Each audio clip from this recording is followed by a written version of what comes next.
আসসালামু আলাইকুম। ঢাকা টঙ্গী বিশ্ব ইজতেমা তৃতীয় পর্ব আজকে থেকে শুরু।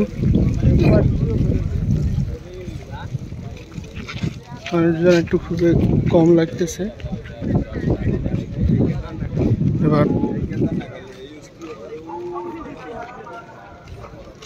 তারপর আপনাদের একটু দেখানোর জন্য ভিডিওটা করছি।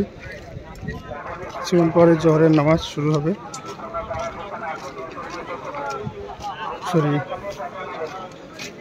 শুক্রবার ফরজ সালাত। মানুষজন খুবই কম লাগতেছে। প্রথম এবং দ্বিতীয় পর্ব হয়ে গেছে। সব খান করতেছে। সামনের দিকে একটু মানুষ বেশি লাগতেছে।